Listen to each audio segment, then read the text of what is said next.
This Xbox leak has fans everywhere, pumped as fuck. What's up, y'all? I'm Ray, and this is my channel, Xbox Ready, where we get on and we talk about Xbox stuff. The latest news, rumors, games, accessories, pretty much anything I want to talk about, as long as it's about Xbox in some way. Xbox is gearing up for what could be one of its best years ever. Now, I get it.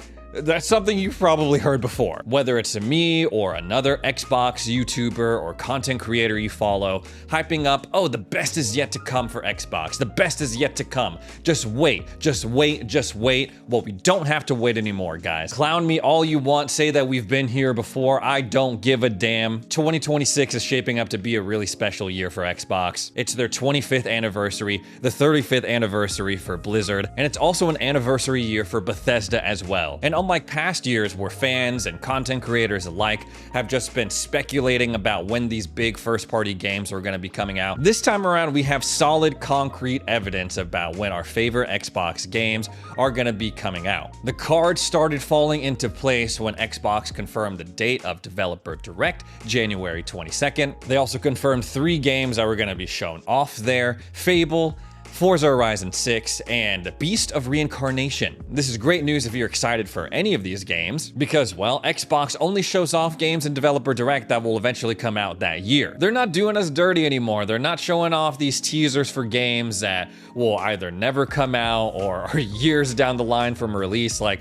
I don't know, Elder Scrolls 6, Perfect Dark. So great, these games are coming out sometime in 2026, but when? Well, thanks to a well-timed leak, we may have the answers to those questions. At least with Forza Horizon 6. Obviously, a lot of people are looking forward to this game. Forza Horizon 5 was a massive success for Xbox, probably one of their most successful games this entire generation. FH5 launched back during Xbox's 20th anniversary. It was highly reviewed, acclaimed, all of the accolades. It missed out on getting nominated for Game of the Year by just like a couple of weeks, I believe. One of the most top played games on the Xbox platform, and of course, Xbox Game Pass. It was the first time we saw them do like that preload thing where you didn't have to buy the game outright in order to get early access. If you had Xbox Game Pass, you just had to pay for like the bonus pack pretty much, and you got early access for like less than half the price. It was awesome. Then of course, Forza Horizon 5 got new life when it was brought on over to PlayStation 5 and grossed just an obscene amount of money, just a disgusting amount of money by some of the estimates, upwards of 300 million. At one point, it was the top pre-ordered game on PlayStation, and once it came out, it was like one of the top played games on PlayStation as well. And needless to say, a lot of people love Forza Horizon 5 and have big expectations for Forza Horizon 6, no doubt. And if you're one of those people, whether you jumped in back in 2021 or 2025 when it came to PS5, you won't have to wait much longer to drive around Japan in Forza Horizon 6 because it's apparently coming out on May 19th. How do I know that? Well, Xbox called me up personally and said, hey, Ray, this is when this game is coming out. No, not really. This information is coming from one of those splash pages that everyone complains about. You know, the ones that pop up, it's like a full screen ad when you boot up your Xbox. They did it with Call of Duty, just a bunch of other games. And it's like this whole thing that takes up the entire screen. And it's like, hey, check out this new game that just dropped. Black Ops 7, Forza Motorsport. They did it with that too. They're like, if you want to play it, you could download it on Game Pass. Here's the button for that. Or go to the Microsoft Store, download it there. Xbox Infinite shared one of those, but for Forza Horizon 6, it details all of the pre-order bonuses, which includes the 4-day early access, which apparently is going to start May 15th, which would mark the for real release date on May 19th. There's some things about this where I'm like, I don't understand. Why would you give an Italian passion car pack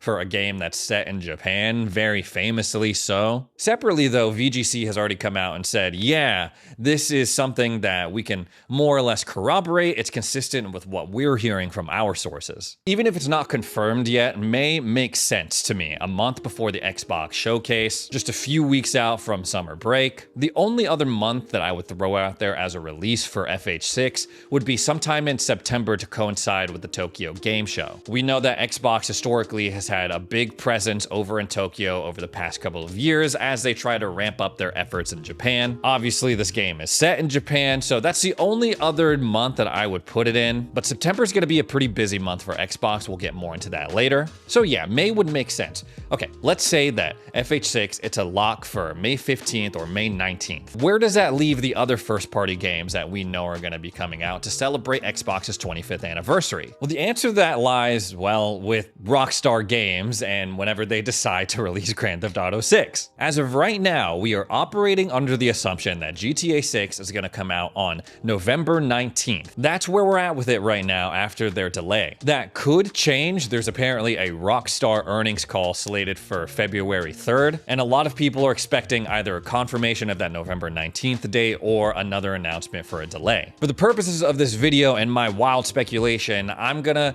go ahead and just assume that GTA 6 is still coming out November 19th because that's the most recent info that we have. If that's the case, Xbox would be very, very smart to release as many of their big first-party games sometime before that. It would allow them to avoid that gaping black hole that GTA 6 is going to be whenever it releases, and all of their titles would be well within the window of any Game Award nominations, which would be a nice button to finish on for their 25th anniversary. Let's turn our attention to another Playground Games title, Fable. Y'all know me, I'm a Fable freak. That's right, I said it. Fable freak, or at least that first Fable. I love Fable 1 and 2. 3, it was pretty good. I just didn't love it as much as those first two. Definitely not as much as the first. I'm really excited to see this franchise return, and I was devastated when they delayed it out of 2025. But considering it was originally planned for a 2025 release, I think this has a very good shot of releasing sooner rather than later in 2026. Even sometime before the release of FH6 in May. Xbox is also very clearly confident in what Playground Games is doing because, well, they're going to show it off in Developer Direct next week. I'm thinking that Xbox is trying to avoid the month of February, considering Avowed is going multi-platform, it's making the jump to PlayStation 5,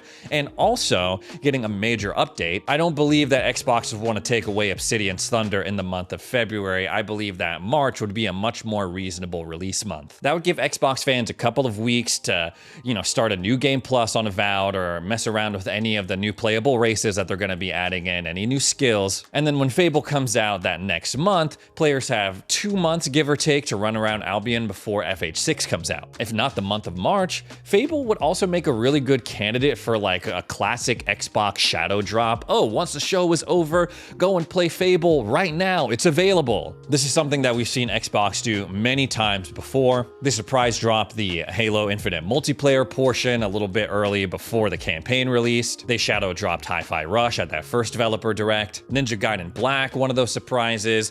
Final Fantasy 16 after last year's Summer Showcase. Oblivion Remaster was another one. Xbox isn't afraid to throw out surprises. I might be reaching with that because Fable, we're talking about Fable here, right? This is Fable. This is not like an unknown project from Tango Gameworks or a remake like Ninja Gaiden Black or Oblivion. This is Fable, come on now. But hey, never say never. Next up, let's talk about Halo Campaign Evolved. This is the one title I believe that they would try to release as closely as possible to that original Xbox anniversary, which I believe would be November 14th or 15th. Halo Combat Evolved obviously tied directly into the launch of the original Xbox and the fate of Xbox and their success in general. So while that, yes, that anniversary date, that true anniversary date for Xbox is cutting it a little close to that no-fly zone Grand Theft Auto is making right now, I don't believe Xbox would be super upset if Halo Campaign Evolved lost its audience super quickly, considering it is a remake and there's no multiplayer portion. I view Campaign Evolved as just a test run, essentially, for Halo and Unreal Engine 5, and also to test the waters of a multi-platform PlayStation release. There's a lot more riding on something like releasing Fable, which has true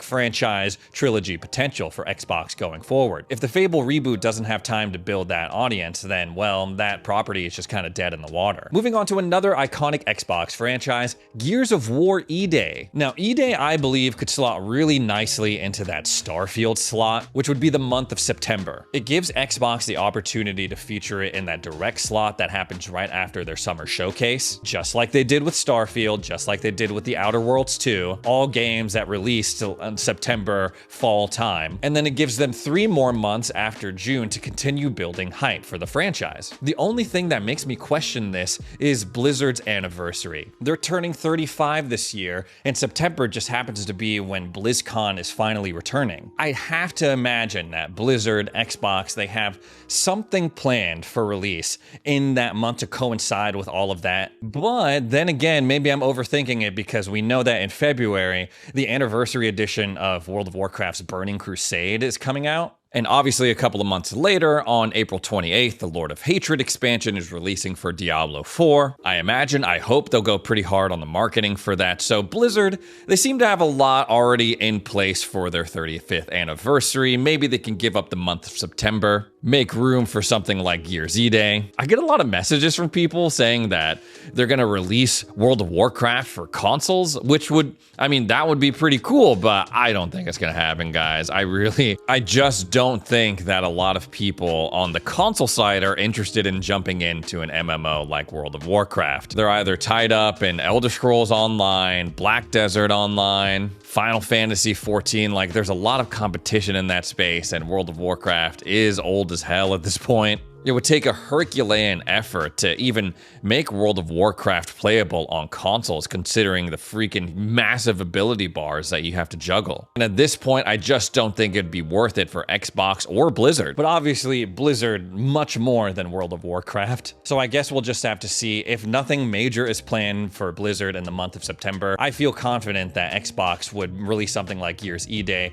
sometime in September or maybe October. It'd be a dope Halloween game. No matter where the other first-party puzzle pieces fall, it's shaping up to be an undeniably awesome year for Xbox. They once again have so much potential. We'll see if they can follow through on that. I'm feeling good about it, and I can't wait to learn more next week for Developer Direct. And with all of this stuff going on, maybe it's time for an Xbox legend to return to the fray. I'm talking about Major Nelson, who was, well, unfortunately just laid off from his job at Unity. Now, if you don't know who Larry Herb or Major Nelson is, turn off this video, click out of the window, and do some research. I can't believe you're watching this channel and you don't know who this guy is. Larry, known to Xbox fans as Major Nelson, had the Major Nelson Radio podcast for years. This guy was a true pioneer, one of the OGs, and a big reason why I do what I'm doing today. He's a major source of inspiration for me. On top of that, you could always see what games he was playing. He would show up on your friends list, and it's a big reason why I try to respond to as many messages as I can, accept as many friend requests as I can.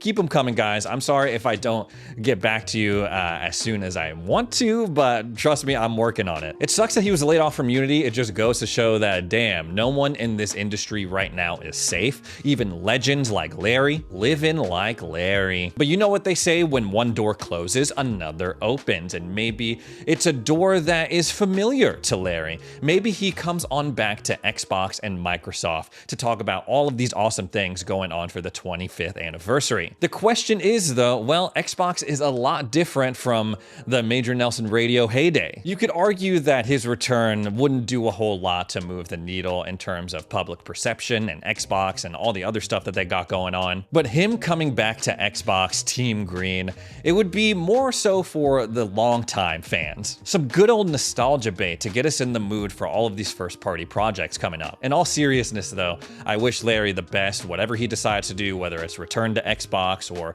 do something entirely different. A guy who's as well respected as him in the industry, I'm sure he's not gonna have any problem whatsoever in terms of his next steps. Anyways, guys, that's all the Xbox stuff I gotta talk about today. Thanks so much for joining me for another edition of Xbox Ready. If you made it this far into the video, consider subscribing. Thanks again, and we'll see you in the next one.